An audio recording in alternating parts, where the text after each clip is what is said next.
Hello जी। Hello. Good morning. हाँ, कल मैंने इसमें बताया था कि फॉर्मुलेट कैसे करते हैं, ठीक है, लेकिन बड़ा मैसी सा हो गया था सब, मतलब खाचा पाचा जैसे हो गया था उसमें। तो हम अगेन करते हैं इनको फॉर्मुलेट, ताकि तुम्हें रिवीजन भी हो जाए और ये अच्छे से समझ में भी आ जाए। कल मुझे लगता है कि कुछ बच्चों को समझ में नहीं आया है ना। तो some common single and polyatomic ion. अब देखो पॉलीएटॉमिक आयन क्या मतलब, जिनके अंदर 4 से ज्यादा क्या होते हैं, एटम्स होते हैं, ठीक है, एलिमेंट्स। किसी भी एलिमेंट में कितने ज्यादा एटम होते हैं, ठीक है। चलो जी स्टार्ट करते हैं। Hydrogen chloride. अगर तुम्हें हाइड्रोजन क्लोराइड दिया जाए तो मैंने कल रूल लिखवाए थे कि हम कैसे बनाते हैं, ठीक है। कोई भी अगर हमें रिएक्शन कराना है या फिर हमें फॉर्मूले बनाने हैं तो उनको हम कैसे बनाते हैं। सबसे पहले क्या करेंगे, सबसे पहले इनके सिंबल लिखेंगे, उसके बाद में उसके नीचे उसकी वैलेंसी लिखेंगे, उसके बाद में उसको क्रॉस मल्टीप्लाई करेंगे, उसके बाद में जो फर्स्ट वाला है उसके नीचे सेकंड वाले की वैलेंसी और उसके साथ में मतलब, और जो सेकंड वाला है उसके साथ में फर्स्ट वाले की वैलेंसी। यही तो बताया था, याद हो गए तुम्हें। अब सिंबल बताओ। हाइड्रोजन का H, क्लोरीन का Cl, अब बताओ वैलेंसी। 1, क्लोरीन की 1, 1 ही होती है, पक्का पक्का पक्का से 1 होती है। कितनी होती है तुम बताओ, 1, तुम बताओ।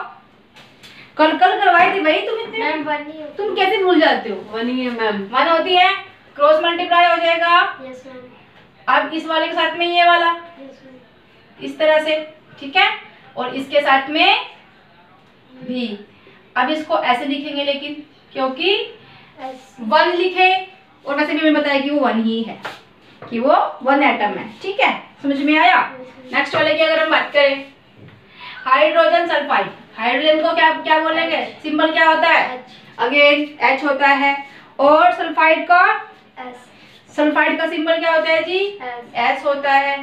वैलेंसी क्या होती है हाइड्रोजन की, 1। सल्फाइड की क्या होती है भाई, 2, सल्फाइड की 2। तो क्या हो जाएगा, मल्टीप्लाई करेंगे जी ऐसे क्रॉस में। क्रॉस में क्या करेंगे, इसके साथ में इसकी वैलेंसी मतलब H2 और H के साथ में S1, 1 मतलब H2S। समझ में आया। Yes ma'am. हाँ जी। नेक्स्ट बताओ मुझे, कार्बन C, टेट्राक्लोराइड या क्लोरीन या क्लोराइड या फिर क्लोराइड, ठीक है, क्या बोलते हैं उसको भी क्लोराइड ही कहा जाता है। कार्बन को क्या कहेंगे, सिंबल बताओ, C। और क्लोराइड को Cl, Cl कहेंगे। Yes ma'am. Very good. अब बताओ वैलेंसी कार्बन की, 4, कार्बन की वैलेंसी 4, Cl की 1। हाँ जी, क्रॉस कर देंगे नहीं, यस मैम। C के साथ में 1, Cl के साथ में 4, ठीक है। कैसे लिखेंगे इसको, CCl 4। समझ में आया। Yes ma'am. ओके नेक्स्ट बताओ, मैग्नीशियम, मैग्नीशियम को Mg, क्योंकि उसका हम A छोड़ देते हैं और उसका G लेते हैं, ठीक है। तो क्या हो जाएगा, Mg। क्लोराइड का Cl। बताओ मैग्नीशियम का, 2, मैग्नीशियम की वैलेंसी कितनी होती है, 2 2 होती है। और क्लोराइड की 1। क्रॉस कर देंगे, यस मैम। Mg के साथ में 1 आएगा Cl के साथ और Cl के साथ में 2, 2 आएगा, मतलब MgCl2। क्लियर है, यस मैम। कोई डाउट, नो मैम। आपको कोई डाउट। चलो जी। हाँ जी, नेक्स्ट आते हैं हमारा एल्यूमिनियम ऑक्साइड। अब एल्यूमिनियम का बताओ सिंबल क्या होता है, NH, क्या होता है, NH होता है, Al। ऑक्साइड का O। अब बताओ इनका वैलेंसी, Al की वैलेंसी क्या है 3 है। और O की 2। 2, इनको करेंगे जी क्रॉस। अब फर्स्ट वाले के साथ में Al2 सेकेंड वाले की वैलेंसी और 0, 3 सेकेंड वाले के साथ में 0,3 नहीं है, ये O3 है भाई, तो Al2O3। अब कैल्शियम ऑक्साइड, कैल्शियम का सिंबल बताओ क्या होता है, C, कैल्शियम का सिंबल तुम कल भी कंफ्यूज हो गए थे, C होता है। C सी सी सी होता है, बताओ तुम मुझे। सी होता है एकदम, सी ही होता है। सी ए ऑक्साइड का मैम ओ। ओ। अब बताओ सी ए की वैलेंसी, मैम 2 सी ए की वैलेंसी 2 होती है, पक्का? मैम पता नहीं मैम इसमें है ही नहीं। 2 ऑक्साइड की 2 क्या करेंगे? क्रॉस। अब फर्स्ट वाले के साथ में सेकंड वाले की वैलेंसी, सेकंड वाले के साथ में फर्स्ट वाले की भाई Ca2 और 2। ये हो जाएगा हमारा फॉर्मूला। सोडियम नाइट्रेट, सोडियम का बताओ। Na। नाइट्रेट का, नाइट्रेट का क्या होता है? क्या होता है? Anti NO3। वैलेंसी बताओ इनकी। Na की वैलेंसी क्या होती है? सोडियम की वैलेंसी क्या होती है बताओ? मैम 1 होती है, और NO3 की भी 1 होती है।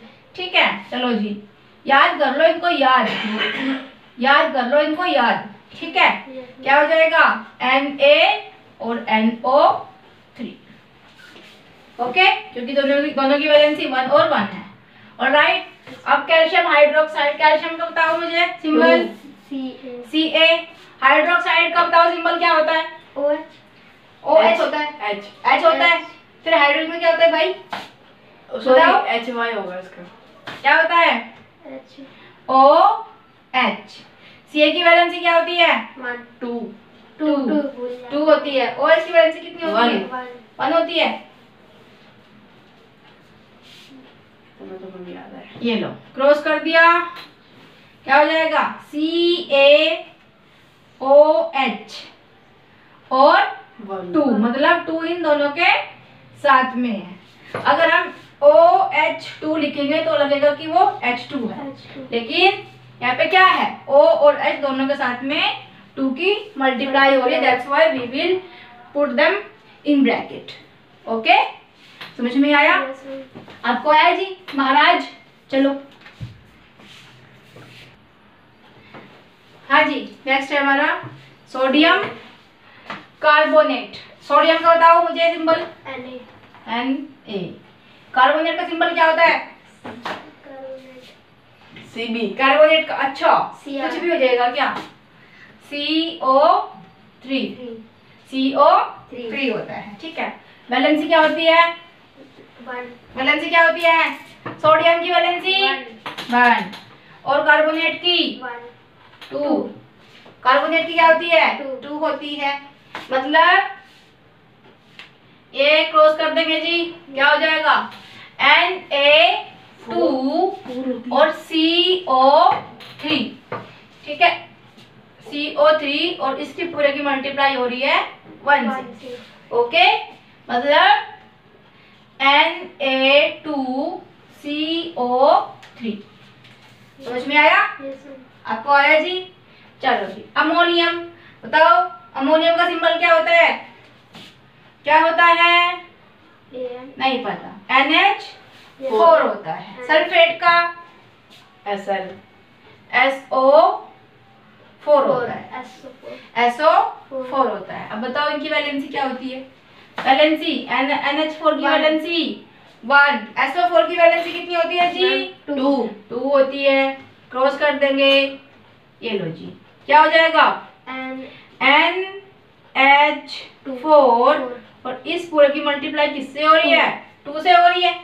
ऑलराइट, फिर SO4 की मल्टीप्लाई 1 से हो रही है ना? मतलब NH4, ये 4 यहाँ पे आएगा नीचे। ठीक है, NH4 2SO4, ये हो जाएगा इसका फॉर्मूला। समझ में आया? समझ में आया भाई? ठीक है, ओके, चलो अब अपना नेक्स्ट टॉपिक स्टार्ट करते हैं। ओके, ज्यादा नहीं कर सकते ना वेट। हाँ जी, आते हैं अपने मॉलिक्यूलर मास। अब भाई मॉलिक्यूलर मास क्या होता है समझो। हमने एटॉमिक मास पढ़ा है ना? एटॉमिक मास, अगर हम एटॉमिक मास की बात करें तो कार्बन का पता है कितना होता है? 12। ऑक्सीजन का पता है 16 होता है। हाइड्रोजन का कितना होता है? 1 होता है। ठीक है, और भी सबका इसी तरह से सबका अलग अलग एटॉमिक मास होता है। लेकिन जब एक कंपाउंड बन जाता है, ठीक है, जब हम किसी कंपाउंड के बारे में बात करते हैं और उसके मॉलिक्यूलर मास के बारे में बात करते हैं, तो देखो मॉलिक्यूल क्या होता है? ग्रुप ऑफ एटम, जिसके अंदर बहुत सारे ग्रुप एटम होते हैं, एटम्स होते हैं। मतलब एक मॉलिक्यूल है तो क्या कैसे बनाइए? कैसे बना? ये है हमारा मॉलिक्यूल, ठीक है जी। तो कैसे बना? एटम्स, एटम से या फिर ग्रुप ऑफ एटम।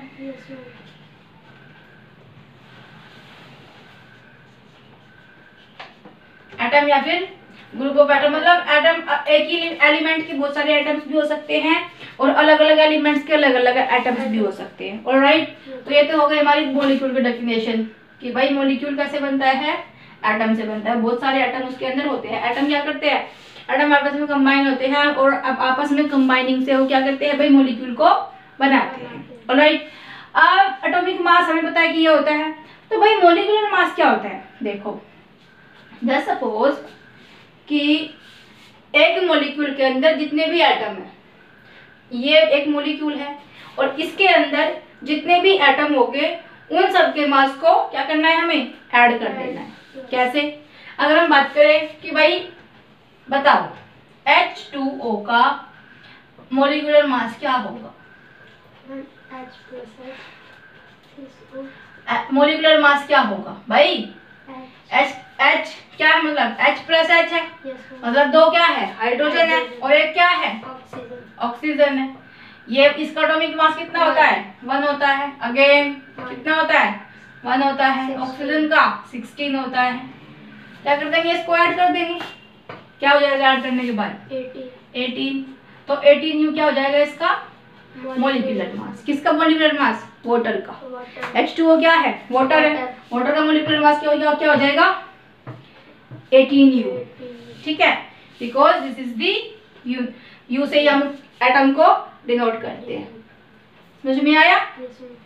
अगर CO2 की बात करें, CO2 की अगर बात करें भाई, इसमें क्या है? कार्बन का एक एलिमेंट है। ऑक्सीजन के कितने हैं? 2 हैं। कार्बन का एटॉमिक मास कितना होता है? इतना होता है। ऑक्सीजन का 16। फिर से क्या हो जाएगा? 16 32 12 प्लस 32 कितना हो जाएगा? 44U हो जाएगा। किसका? CO2 का, कार्बन डाइऑक्साइड। समझ में आया? आई होप समझ में आया होगा अच्छे से। अब डेफिनेशन पढ़ ले, कोई दिक्कत? It is the sum of atomic masses. क्या होता है? क्या क्या किया यहाँ पे? सम कर दिया। क्या कर दिया भाई? ये U है, ये 444 नहीं है, ये 44U। ओके, सब में यू ही जाएगा। हाँ जी, U से डिनोट करते हैं। कई कहीं पे AMU भी आ सकता है, ठीक है, लेकिन उसका मतलब यही होता है। वीडियो देख लिया करो, क्लास रेगुलर रखा करो तो सब कुछ समझ में आएगा। It is the sum of atomic masses. क्या होता है? एटॉमिक मास का सम होता है ऑफ ऑल द एटम्स। अब इसमें कितने एटम थे? 1 2 3, दो हाइड्रोजन के और एक ऑक्सीजन का। सेम थिंग यहाँ पे कितने थे? 3 एटम्स थे, एक कार्बन का और 2 ऑक्सीजन के। तो all of the atoms in the molecule of the substance, जितने भी एक मॉलिक्यूल के अंदर एटम्स हो गए उन सब एटम्स के एटॉमिक मास को हम प्लस कर देंगे तो हमारा क्या आ जाएगा? मॉलिक्यूलर मास आ जाएगा। This is the definition. It is the sum of atomic masses of all the atoms in the molecules of that substance. जिस सब्सटेंस के अंदर जितने मॉलिक्यूल्स होंगे, ठीक है, और जितने भी मतलब एटम्स होंगे और अलग अलग एटम होंगे। जैसे सपोज O2 होता है हमारा ऑक्सीजन।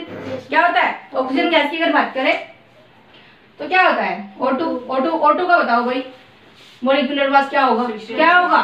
क्योंकि कितने हैं भाई इसके अंदर एटम? 2 एटम है और एक एटम का एटॉमिक मास कितना? 32U। कितना हो जाएगा? 32U।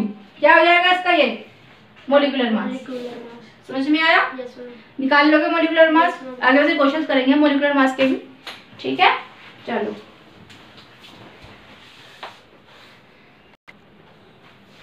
हाँ जी, आगे आते हैं अपने फॉर्मूला यूनिट मास। अब ये क्या होता है? अभी तो मॉलिक्यूलर मास कराया, अब फॉर्मूला यूनिट मास करा रहे हैं, ठीक है। तो भाई देखो ये सारी चीज़ें सिमिलर होती है, इनकी प्रैक्टिस करते रहो तुम लोग। ओके, आते हैं क्या होता है। It is the sum of the atomic masses, अभी करा है। क्या होता है, मोलिकुलर मास होता है जब हम सम एटॉमिक मासेस का सम कर देते हैं। देखो, it is the sum of the atomic masses of all atoms is a formula unit of a compound. जब कोई कंपाउंड बनता है तो कंपाउंड बहुत सारे मॉलिक्यूल से मिलकर बनता है या फिर डिफरेंट एलिमेंट के मॉलिक्यूल से मिलकर बनता है। ऑलराइट, अभी हमने फॉर्मूला बनाई है, बना के आए ना फॉर्मूलाज, जैसे CaCl2 बना दिया, ये सब बना के लेके आए अभी, ठीक है। तो क्या है ये, मतलब formula unit mass is used for दो सब्सटेंस, उन सब्सटेंस में यूज होता है whose constitute particles are ion, ठीक है। जहाँ पे क्या होता है, जहाँ पे आयन होते हैं, मतलब जो फॉर्मूला हमने बना के देखे उन फॉर्मूलाज में एटम्स होते हैं एटम्स, अलग अलग तरह के एटम्स होते हैं। उन जो एटम होते हैं उनके एटॉमिक मास को क्या कर देते हैं भाई, प्लस कर देते हैं, ठीक है। तो जहाँ पे आयन आ जाते हैं वहां पर ये यूज होता है, क्या यूज होता है, फॉर्मूला, ठीक है। करवाए थे ना कि पॉजिटिव चार्ज आ जाता है या फिर नेगेटिव चार्ज आ जाता है, ठीक है, करें।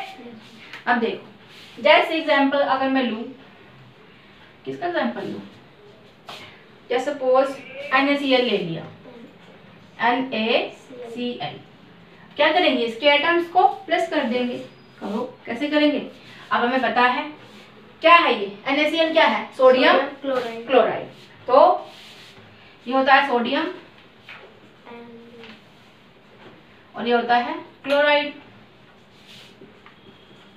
अब बताओ इसका एटॉमिक मास क्या होता है, सोडियम का 1।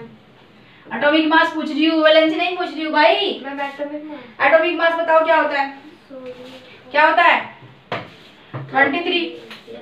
क्लोराइड का एटॉमिक मास क्या होता है, मैंने कहा था कि याद कर लेना, लेकिन तुम्हें याद ही नहीं करना। 75.5 होता है, सॉरी 35.5 होता है, ठीक है। क्या कर देंगे, इसको प्लस कर देंगे, ये तो कहा है कि प्लस कर दो, तो 23 प्लस कर दो 35.5, ओके। कितना आ जाएगा, 58.50, ठीक है। कितना जाएगा, तो 58.5 U।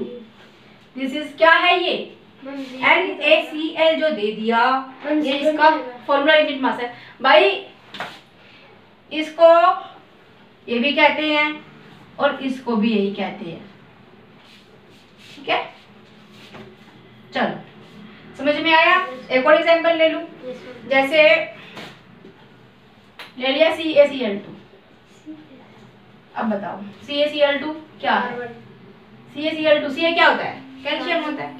Ca क्या होता है, कैल्शियम होता है कि नहीं। Cl2 क्या होता है, कब बनाया था हमने फॉर्मूला, क्या क्या लिया था बताओ मुझे, कैल्शियम और क्लोरीन, कैल्शियम और क्लोरीन होता है ये, ठीक है। अब बताओ कैल्शियम का एटॉमिक मास क्या होता है, बताओ। कैल्शियम का, हाँ मैम 40 क्या होता है, एटॉमिक मास की अगर हम बात करें, एटॉमिक मास किसका, कैल्शियम का क्या होता है भाई, 40 U होता है। और 17 क्या है,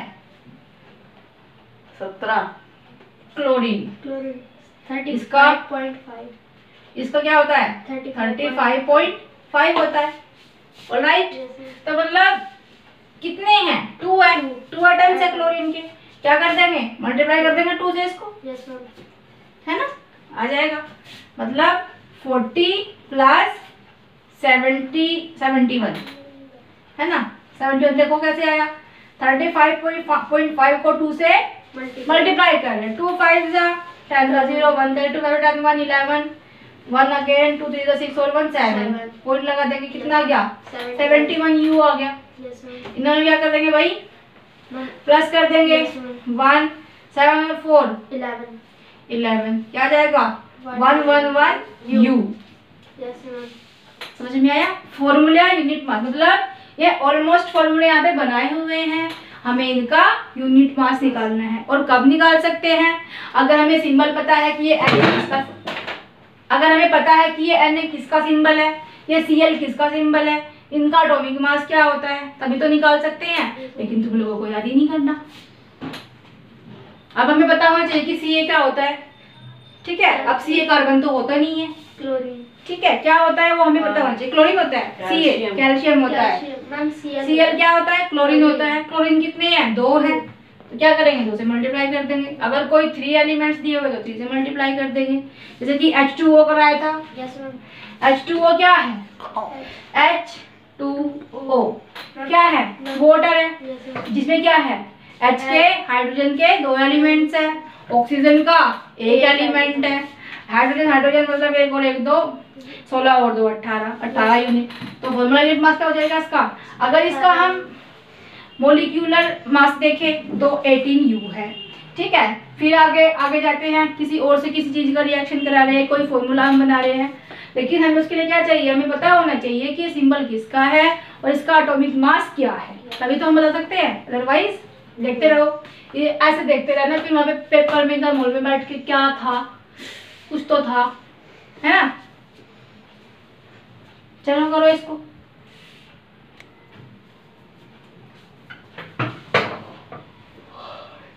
हाँ जी, मोल कंसेप्ट की बात करें तो मोल कंसेप्ट क्या है, मोल क्या होता है भाई? जिस तरह से हम कोई चीज खरीदते हैं, जैसे सपोज हम राइस खरीद रहे हैं, कैसे खरीद रहे हैं कि भाई 1 kg राइस चाहिए, ठीक है। फिर हम मिल्क खरीद रहे हैं, क्या कह रहे हैं, 1 लीटर क्या चाहिए, मिल्क चाहिए, 1 लीटर क्या चाहिए भाई, मिल्क चाहिए हमें। हम कह रहे हैं कि भाई हमें 100 ग्राम 1 डजन क्या खरीदना है, बनाना खरीदने हैं।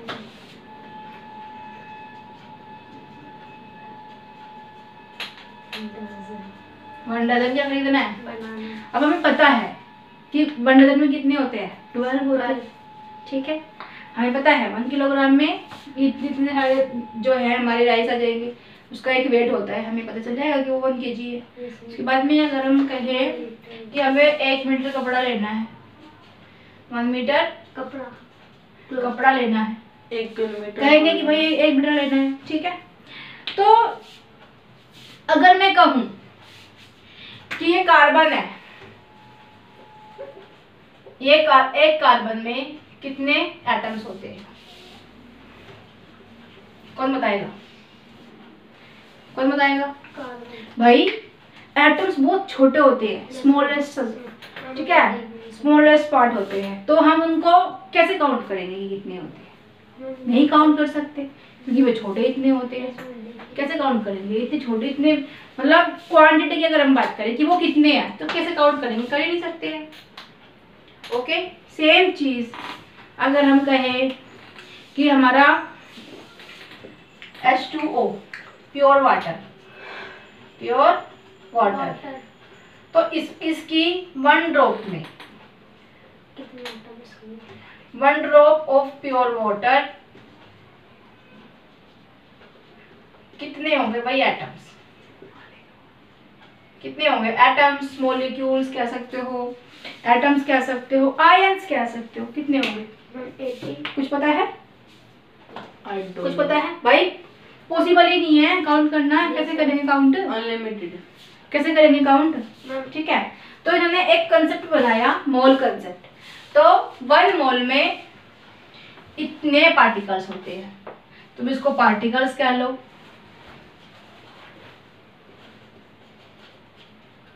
इसको एटम्स कह लो, इसको आयंस कह लो, जो तुम्हारा मन करे तुम वो कह लो। तो 1 मोल में इतने एटम्स, आयंस या फिर मॉलिक्यूल्स होते हैं, ठीक है, समझ में आया? तो ये होगा हमारा मोल कंसेप्ट कि इसके अंदर कितने होते हैं, बताओ पढ़ के मुझे। 6.222 इसका मतलब क्या होगा, कितने हो सकते हैं? 1 मोल इज इक्वल्स टू कितने, 1 मोल इज इक्वल्स टू कितने, कितने मतलब 6.000000000 23 zeros लगाएंगे इसके आगे, ठीक है। अब बताओ कौन इसको काउंट करेगा, कौन काउंट करेगा इनको? हर बात में कौन, कैसे याद करोगे इनको, कैसे काउंट करोगे?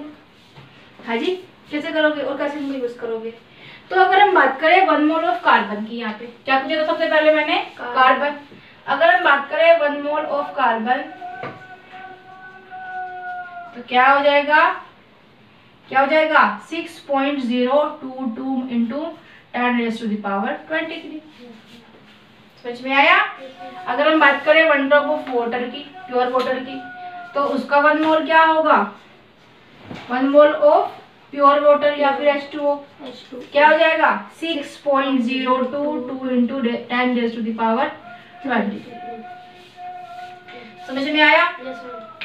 तो भाई ये ही क्यों, कुछ और क्यों नहीं भाई, इतना डिफिकल्ट सा नंबर दे दिया। वैसे तो हम जब इसको बार बार रिपीट करेंगे तो ये याद हो जाएगा, लेकिन इतना डिफिकल्ट नंबर ही क्यों?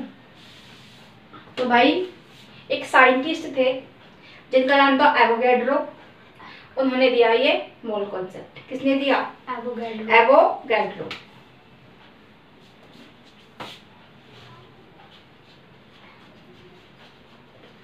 ठीक है, एवोगैड्रो ने ये, इसलिए इसको क्या कहते हैं? एवोगैड्रो ने दिया, इसलिए इसको एवोगैड्रो नंबर कहते हैं। ये बहुत हेल्पफुल होता है। अब कहाँ से हेल्पफुल होता है, चलिए आगे बात करते हैं इसके बारे में। फटाफट नोट डाउन कर लो इसको।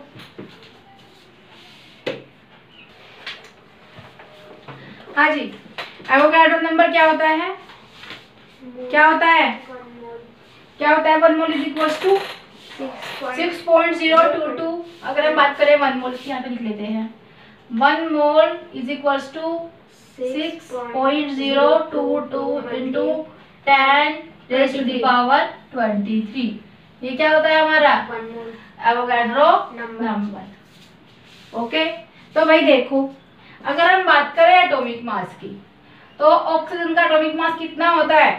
16 होता है।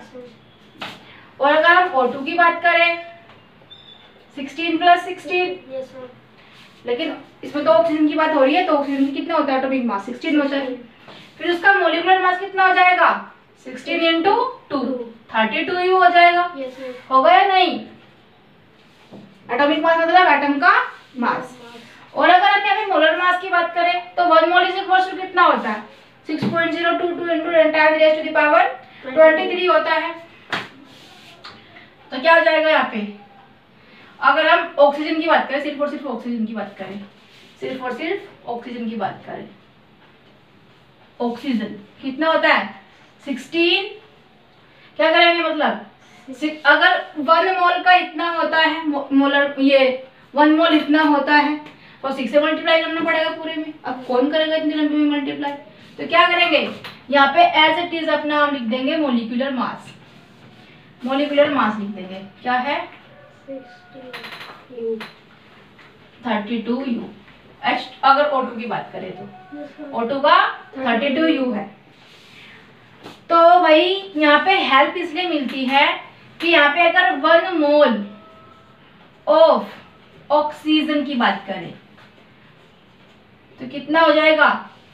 16U नहीं होगा, 16 ग्राम हो जाएगा। ठीक है, 1 मोल ऑफ, अगर हम इसके क्या बोलते हैं, मोलर मास की बात करें तो मोलर मास कितना हो जाएगा? 16 ग्राम। अगर हम सिर्फ और सिर्फ ऑक्सीजन की बात कर रहे हैं, हम यहाँ पे O2 की बात नहीं कर रहे हैं, हम सिर्फ और सिर्फ ऑक्सीजन की बात कर रहे हैं, तो ऑक्सीजन का एटॉमिक नंबर कितना होता है? 16U होता है। मोलिकुलर मास भी 16U ही होगा, क्योंकि एक ही तो उसके अंदर एटम है। ठीक है, उसके बाद में मोलर मास कितना होगा? 16 ग्राम होगा। क्योंकि क्या कर रहे हैं यहाँ पे हम 6.022 इंटू 10⁻⁻23 से हम 16 की मल्टीप्लाई कर रहे हैं, तो क्या आ जाएगा? 16 ग्राम आ जाएगा। ओके, अगर कहे कि भाई जो हमारा कार्बन है, एटॉमिक मास कितना होता है कार्बन का? 14। कार्बन 12 होता है, मैम 12 कार्बन 12। मॉलिक्यूलर मास 12 ही होगा, यस मैम, और मोलर मास कितना हो जाएगा 12 ग्राम। तो 1 ग्राम हो जाएगा, ठीक है। तो मोलर, अगर हम कहीं पे भी देखें कि भाई मोलर मास की हमें बात हो रही है, तो जितना उसका एटॉमिक मास होगा यू की जगह क्या आ जाएगा, ग्राम, जी आ जाएगा, ग्राम बन जाएगा। तो हमें मल्टीप्लाई करने की जरूरत नहीं होगी, यही इसकी खास बात है एवोगाड्रो नंबर की। समझ में आया? यस मैम, अगर मैं तुम्हें कहूँ कि हाइड्रोजन का एटॉमिक, देखो 1 मोल ऑफ हाइड्रोजन, अगर मैं कहूँ तुम्हें क्या 1 मोल ऑफ हाइड्रोजन कितना होगा भाई, सबका तो हमें पता है कि इतना होता है, ठीक है। तो 1 मोल ऑफ हाइड्रोजन कितना होगा, 1 हाइड्रोजन का एटॉमिक मास की अगर बात करें तो कितना होता है 1 एटॉमिक मास ऑफ हाइड्रोजन,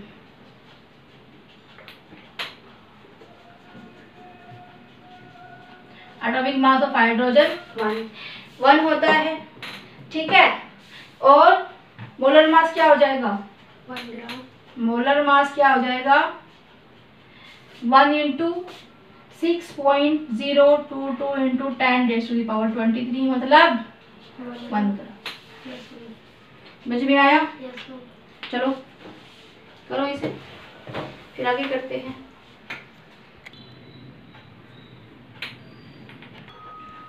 अगर बात करें 1 mole of H2O, 1 mole of water की, देखो 1 मोल ऑफ H2O की बात करें तो भाई पहले तो H2O का क्या करेंगे, एटॉमिक मास।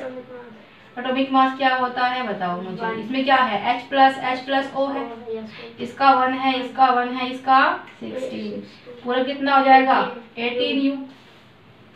तो 1 mole of 1 mole of H2O क्या होगा 18 ग्राम। ग्राम, सीधा सीधा निकाल लो, यस मैम, ठीक है, क्या हो जाएगा।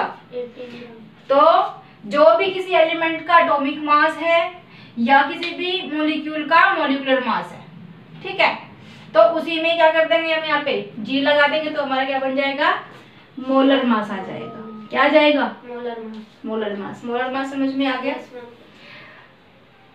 इसके फॉर्मूला लिखवाऊं, समझ में याद तो करने नहीं है, चलो लिखवा देती हूँ फॉर्मूला।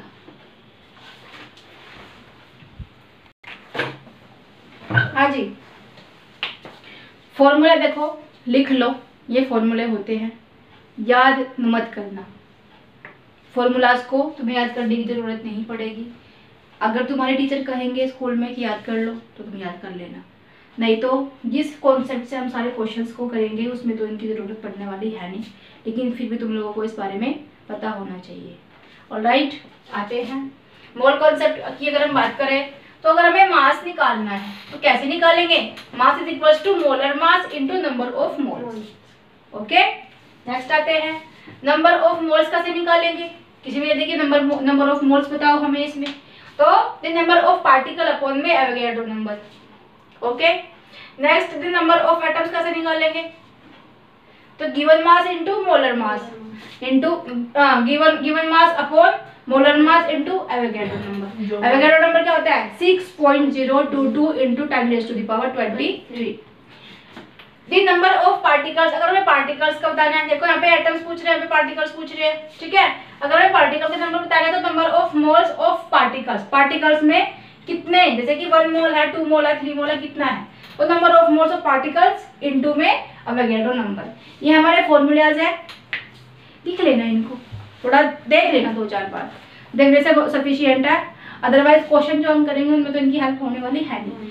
क्या करना है, एटॉमिक नंबर याद होने चाहिए, सिंबल्स याद होने चाहिए, ठीक है, उनका बैलेंस याद होनी चाहिए उनकी, तो मेन तो यही होते हैं जो तुम्हें मैंने बताया है कि इनकी टेबल वगैरह देख लेना, तो यू मस्ट लर्न देम, तुम्हें जरूर वो याद करने चाहिए और उसी से सारे क्वेश्चंस क्लियर होंगे तुम्हारे, ठीक है। चलो आज की वीडियो में इतना ही, बाकी क्वेश्चंस कल करेंगे इसके, किसके, मोल कंसेप्ट के। ऑलराइट, ओके जी, थैंक यू, बाय बाय।